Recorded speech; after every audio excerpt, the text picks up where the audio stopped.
Hola, parece que a Putin le está yendo mejor en América Latina que en Ucrania, según dice el siglo XXI.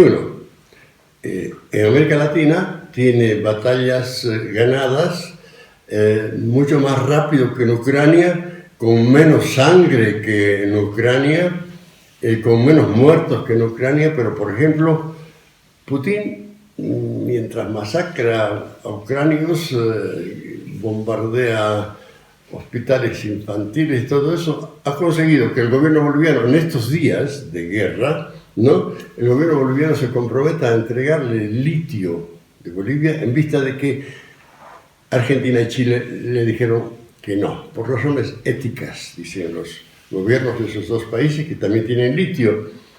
Entonces seguramente el gobierno de Putin decidió buscar un país con un gobierno que no tenga muchos principios éticos y vinieron a Bolivia y ahí está. Hay un acuerdo. Parece que, según dice el siglo XXI, en mayo, dentro de pocos días, el gobierno de Bolivia tiene que decidir qué empresa va a hacer la explotación directa del litio de los más grandes salares, salar que es un lago de sal que hay en el mundo, que son los del altiplano boliviano. Entonces, seguramente en mayo, el gobierno boliviano va a anunciar que va a ser una empresa rusa la que se ocupe de la explotación de litio. Pero aquí hay un conflicto, porque ocurre que hasta antes de que Putin dijera que quiere litio boliviano, el gobierno de este país, Luis Arce, estaba decidido a entregarle la explotación de esos yacimientos de litio a una empresa china. Hay un conflicto de intereses entre dos potencias del eje del mal, entonces, y se da acá en Bolivia con el litio boliviano, que dicen que es el yacimiento más grande del mundo, 21 millones de toneladas, se habla de eso. Bueno, pero entonces Putin ha conseguido eso y ha conseguido también que el gobierno de México, que tiene también litio, vote a favor de Putin en las Naciones Unidas, y el gobierno de Argentina. Ahí adentro de Argentina hay un conflicto especial, diferente, porque el presidente piensa de una manera y la vicepresidenta piensa de otra manera. Y ahora, al parecer, la visión de la vicepresidenta se está imponiendo a la visión del presidente y está cambiando de opinión en las Naciones Unidas respecto del litio, quizás. En fin, lo cierto es que Putin, dice el siglo XXI, Vladimir Putin está ganando batallas con más facilidad en América Latina que en Ucrania, aunque con menos muertos. Antes de reducir a cenizas la ciudad ucrania de Mariupol, puso de rodillas al gobierno boliviano y está a punto de hacer lo mismo con Argentina y México. Entonces habla del método de Putin, que consiste en promesas, presiones y chantajes. Una manera que otros llaman mafiosa, ¿no? Pero son presiones, promesas, presiones, en ese orden, promesa, presión y chantaje. Y claro, ahora cada vez que hay una votación, dice el siglo XXI, en las Naciones Unidas, que concierne a Rusia, entonces el embajador ruso en La Paz le dice al gobierno de Luis Arce que recuerde que Bolivia le debe este año 84 millones de dólares, el próximo 105 millones de dólares y el próximo, el 24, 38 millones de dólares, y el gobierno boliviano no tiene dinero. Entonces, de esa manera, dice el siglo XXI, está presionando. Y Estados Unidos, al parecer, no mira de soslayo esta situación, sino que está pidiéndole o está ordenándole a la DEA que avance en la lucha contra el narcotráfico. This case should send a clear message to any foreign leader who corruptly abuses their power to support drug cartels. If you take drug money for your election, if you accept drug cartel bribes, if you traffic deadly drugs, if you protect criminal drug cartels, if you turn the power of the state into a violent drug trafficking machine, if you allow violence and murder to flourish at the hands of the cartels, then the DEA will stop at nothing to hold you accountable for your crimes. If you think you can hide behind the power of your position, you are wrong. We will relentlessly pursue anyone, drug traffickers, money launderers, and heads of state who threaten the safety and health of the American people. Thank you. En esta región se ha llevado a un expresidente de Honduras, extraditado por narcotraficante, y acá en Bolivia hay nervios porque de repente, si va a ir en orden alfabético, dentro de poco la DEA se va a llevar al cocalero Morales, que fue presidente de este país durante 14 años. Un gran éxito de los movimientos sociales vinculados con la coca y sus ramas afines. Habla siglo XXI del caudillo despedido. Parece que Evo Morales no quiere dejar la presidencia o la dirección o el caudillaje del movimiento al socialismo porque querría, dice siglo XXI, por instinto de conservación, estar de presidente o de una figura muy importante para que la DEA no se lo pueda llevar. Entonces, es toda una presión y dice siglo XXI que este partido político, el MAS, que se proclama a sí mismo como un partido de indígenas, tendría dentro de poco a Luis Arce Catacora, un mestizo, como caudillo en reemplazo del cocalero Morales. Siglo XXI menciona al coronel Cardona, un coronel del ejército boliviano que ha sido expulsado del ejército, ha sido castigado, pero que insiste en recordar que en el 1994 él detuvo al cocalero Morales junto con una patrulla del ejército boliviano y que cuando el cocalero Morales estaba fabricando cocaína.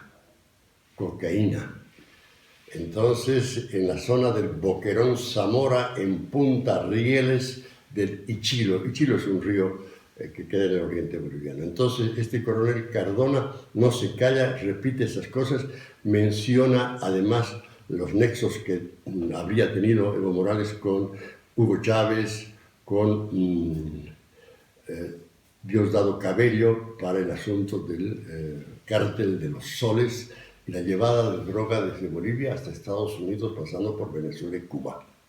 Eso dice Cardona, que coincide con un libro que escribió el periodista brasileño Leonardo Coutinho acerca de cómo es que se había establecido una especie de puente aéreo para llevar droga en aviones militares bolivianos y venezolanos desde Bolivia hasta Venezuela y Cuba. Después, siglo XXI habla de otra empresa estatal. El presidente Arce parece que no entiende lo que le dice el Fondo Monetario Internacional. No tienes que aumentar el gasto público, tienes que disminuir el déficit fiscal que tiene. No, pero la semana pasada, por molestar a los productores agrícolas de Santa Cruz, el presidente Arce creó otra empresa estatal más en este país, lleno de empresas estatales quebradas. Una más, ¿no? La que se va a ocupar, dice, de producir alimentos para atender el consumo interno y para exportar también. En realidad se trata de una guerra contra la empresa privada de Santa Cruz. Y seguramente querrá, dice el siglo XXI, que el objetivo sea de repente llegar a que en Bolivia se presenta una situación similar a la de Cuba, donde no hay alimentos, los campos están abandonados, o en Venezuela, donde pasa lo mismo. Entonces van a ahuyentar a los empresarios privados, les van a quitar sus tierras, les van a prohibir exportar, en fin, todas las cosas que hacen también en Argentina los peronistas, sobre todo la tendencia de la señora Cristina de Kirchner. Y eso es en la página 3. En la página 4, siglo XXI, menciona un hecho muy importante. Ocurre que la invasión rusa sobre Ucrania, que comenzó en febrero, ¿no? Y que ya está durando mucho, porque parece que el ejército ruso tiene muchas fallas. Lo cierto es que al mismo tiempo están matando a mucha gente, muchos niños, muchas mujeres, muchos ancianos, ¿no? Pero ocurre que Rusia, el año 21, dice siglo XXI, exportó 32,9, o sea, el 33 millones de toneladas de trigo.